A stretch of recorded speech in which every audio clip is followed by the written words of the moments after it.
It's a great question. And I think part of a lot of the reading and thinking I've been doing in the last little while, and also my work with Diana Tickes, who's a member of our team, who's also, if you've been part of the, Adrienne, you said you were part of the psychological PPE, you've seen Diana during the discussions. She's a wonderful thinker about this.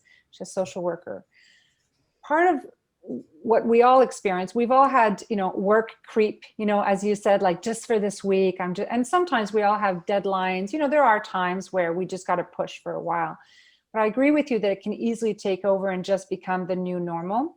Mm-hmm. And part of what's also really difficult is that when we're in a state of hyperarousal, right, where we are kind of adrenaline driven, it doesn't actually feel good to do anything else, because you're like, but I just want to clean my inbox. I just want to get that report done. I just want to finish my files, and I won't be able to relax until those are done.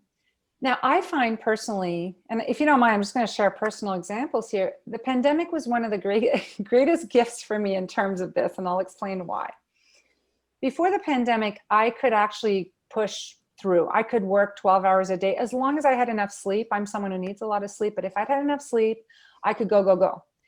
And part of what happened, of course, with the chronic stress of the pandemic is that I, like many of us, I was flooded with cortisol, which interfered with my sleep, my appetite, and my ability to concentrate.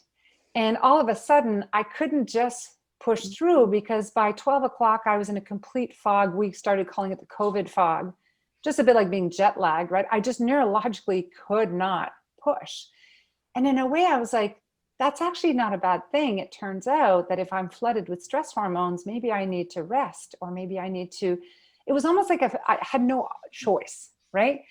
And what that helped me reconnect with, and I talk a lot about that in my book. Actually, the book is really about kind of carving this out, is it really brought me back to this balance map. And I'm going to send it to Emily. It's a very unattractive graphic. I'm going to tell you right now, it's just 9 rectangles. It's not pretty. But what I did with the balance map is I started thinking, what are the things that I need to have in place in order to be the best at this job that I love?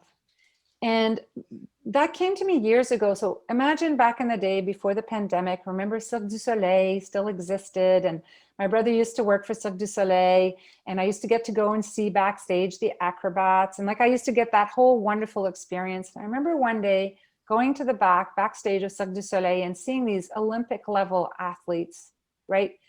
And realizing that what they were doing is taking ice baths and warming down and watching videos of their performance, because any of us who've seen it, this is millimeter precision, as we know. And that really landed for me, that I completely understood that they needed to be on when they did their incredibly challenging work. And I think that's not up for debate. And then I started thinking about me and the work that I do, and the work that we all do is a combination of knowledge work and presence, right? And being on.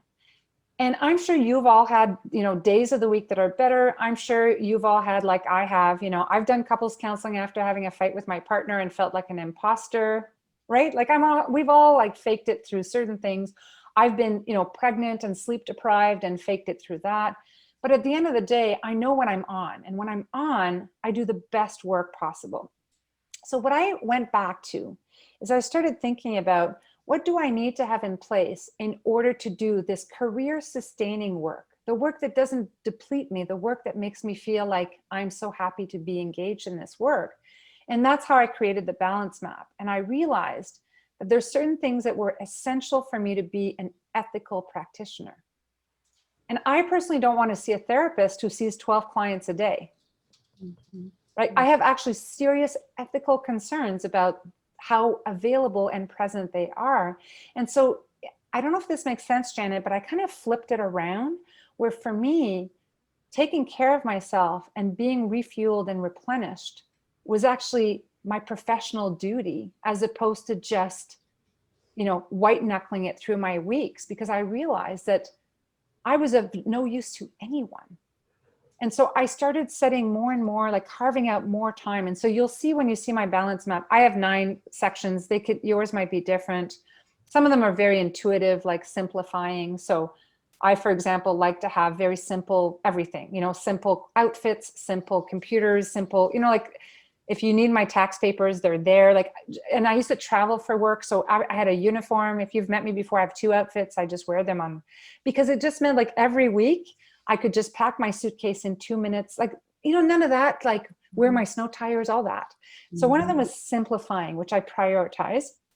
And the next one had to do with, you know, making sure that I had leisure time every day, that I would never finish my day with working until I pass out. Like never, ever, ever. Even if I have a deadline, I'd rather get up earlier.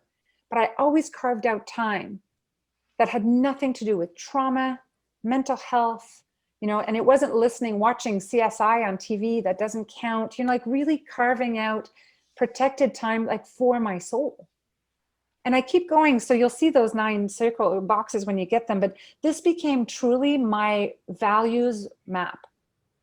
Making sure that I was in alignment with those has actually increased the quality of the work I do.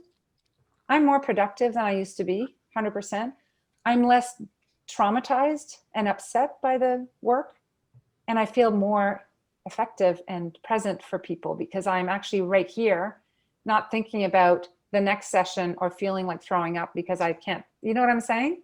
So I know that's a super long answer, Janet, but part of it for me was really also the final piece I'll say is I don't believe in New Year's resolution. I don't do any of that. What I do is every Sunday, so Sunday is my day off. Every Sunday I take a very gentle audit of the week that just passed and of the week ahead. Not the self-blame, like not the what's wrong with you? Why did you do? More like what could I add to the coming week to stay well?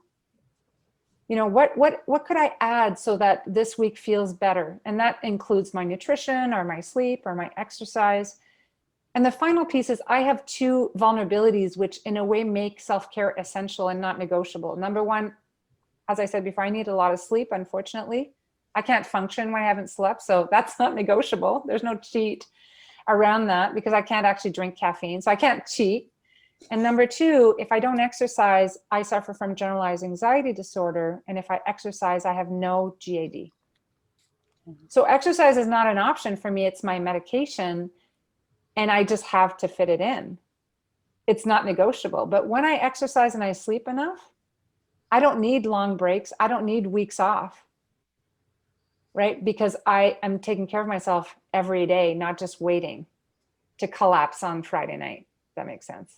Yeah, this makes a lot of sense. Moment by moment, more than, and you're going to see now, I'm going to tease you with something that's not coming up out for a whole other year, but a dear friend of mine, Brian Miller, is writing a book right now. I'm actually supposed to be writing the foreword to the book today, but Brian Miller is a psychologist in the field of secondary traumatic stress. And he is writing a book about everything we just discussed, like ways to be present during all of our work, not just waiting for holidays, ways of engaging with the work in a way that's protective. And stay tuned, we'll do some big splashy thing when it comes up, but it talks about that. It's the most beautiful roadmap to career sustaining behaviors that I've ever seen. So I'm incredibly excited about that. So stay tuned for that. Thank you.